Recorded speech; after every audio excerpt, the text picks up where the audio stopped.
Kabupaten Lumajang, kepada yang terhormat Adinda Silvi Dinda Nuraini, waktu dan tempat dipersilakan. Beri tepuk tangan yang meriah.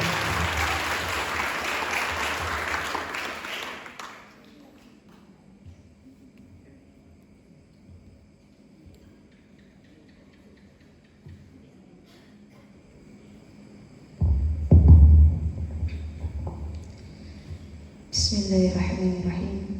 Air meriah tanda tak dalam, air yang tenang menghanyutkan. Izinkan saya ucapkan salam kepada hadirin sekalian. Assalamualaikum warahmatullahi wabarakatuh. Kurang semangat. Sekali lagi, Assalamualaikum warahmatullahi wabarakatuh. Sunnah Rasul 3 kali. Sekali lagi, Assalamualaikum warahmatullahi wabarakatuh.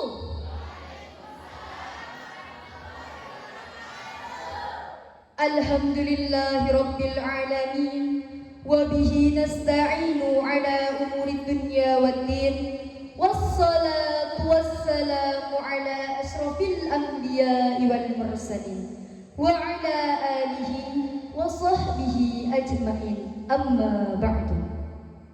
Kepada yang terhormat pengasuh Pondok Pesantren An-Nadliriyah dan yang saya hormati segenap panitia penyelenggara acara, dan tak lupa teman-temanku seiman seagama yang insya Allah diberikan ilmu yang bermanfaat oleh Allah Subhanahu wa ta'ala.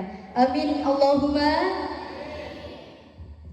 Salawat serta salam semoga senantiasa tercurah limpahkan kepada junjungan kita, seorang pahlawan yang tak pernah makan bakwan, seorang proklamator yang tak pernah naik motor, yang gagah perkasa dan tampan rupawan, sehingga orang barat sana menyebutnya to the best people, yakni Habibana wa Nabiyana Kanjeng Nabi Muhammad sallallahu alaihi wasallam, yang mana telah membimbing kita dari jalan kegelapan menuju jalan yang terang benderang seperti sekarang ini, yakni ad-dinul Islam. Hadirin yang dirahmati oleh Allah, Indonesia merupakan negara yang penuh dengan keberagaman. Keberagaman ini dapat menjadikan Indonesia sebagai negara yang unik dan menarik.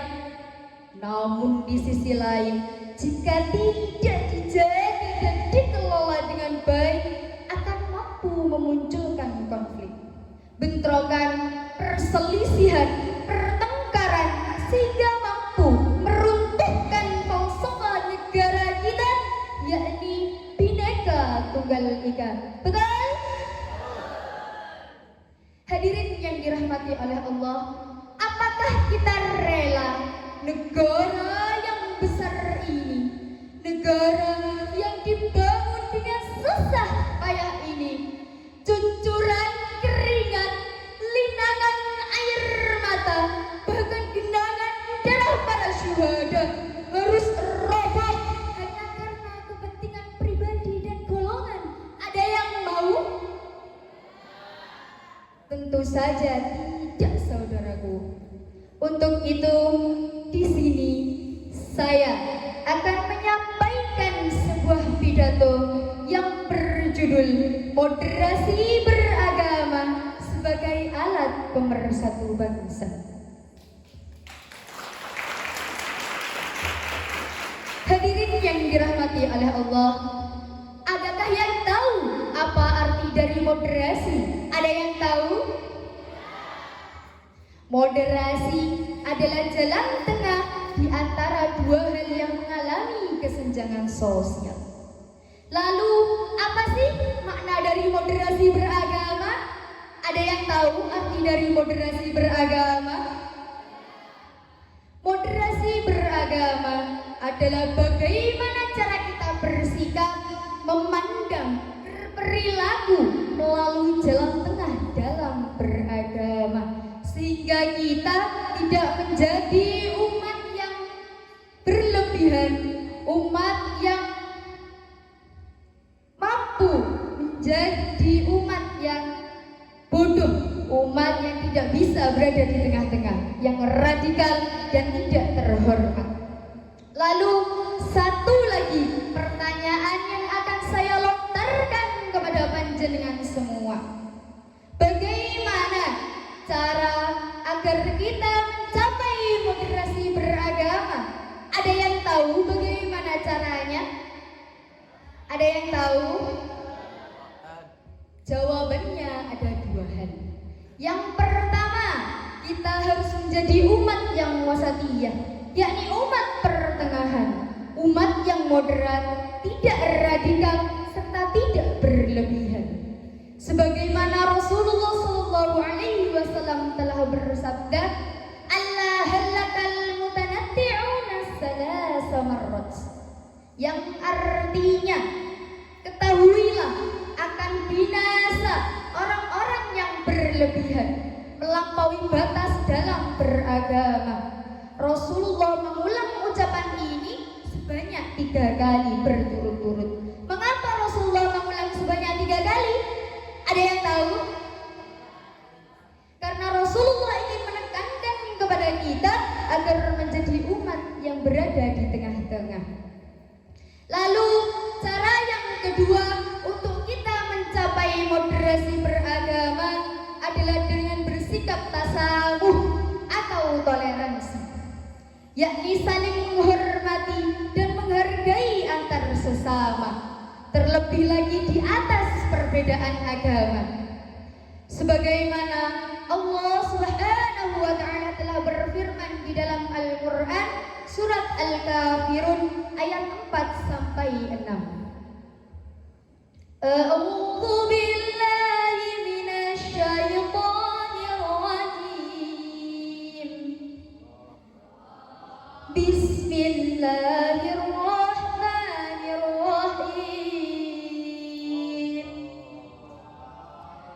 Wala ana 'abidun ma 'abadtum wala antum 'abiduna ma a'bud. Lakum dinukum waliyadin. Shadaqallahul adzim.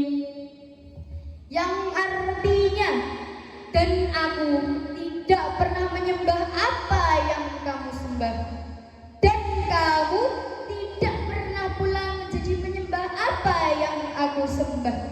Untukmu agamamu dan untukku agamaku. Demikianlah prinsip toleransi yang langsung Allah jelaskan di dalam Al-Quran kepada kita. Satu lagi contoh toleransi yang ada di Indonesia ini. Banyak sekali masyarakat Indonesia yang memaknai toleransi. Contohnya, saling menghormati dan menghargai antar sesama. Tidak membedakan perilaku di atas perbedaan ras maupun agama. Satu lagi bukti nyata upaya pemerintah Kabupaten Lumajang dalam menegakkan moderasi beragama. Kemarin, pada tanggal 16 Juli 2022, pemerintah Kabupaten Lumajang telah meresmikan Pura Mandaragiri Semeru Agung sebagai desa moderasi beragama. Kita berharap moderasi beragama bukan hanya sekedar simbol maupun slogan saja, namun juga menjadi upaya pemerintah dalam menegakkan moderasi beragama, menjaga kerukunan antar umat beragama. Hadirin yang dirahmati oleh Allah, sebagai kesimpulan kesimpulan, kita umat Islam harus berpegang teguh kepada dua prinsip tersebut. Yang pertama, kita harus menjadi umat yang wasatiyah, yakni umat pertengahan. Yang kedua, kita harus menjadi umat yang toleran dimanapun, kapanpun, dan kepada siapapun, agar tercipta negara Indonesia yang damai, baldatun thayyibatun wa rabbun ghafur. Siap? Kita sebagai generasi muda penerus bangsa memegang peranan yang begitu besar dalam terwujudnya kerukunan antar umat beragama. Hadirin yang dirahmati oleh Allah, mungkin cukup sekian pidato yang dapat saya sampaikan. Kurang lebihnya saya mohon maaf. Umat Islam merayakan Lebaran, umat Kristiani bernatal kemarin hari. Moderasi beragama kita laksanakan agar damai bumi pertiwi ini. Buah durian isinya putih. Cukup sekian dan terima kasih. Wabillahi taufiq wal hidayah. Waridho wal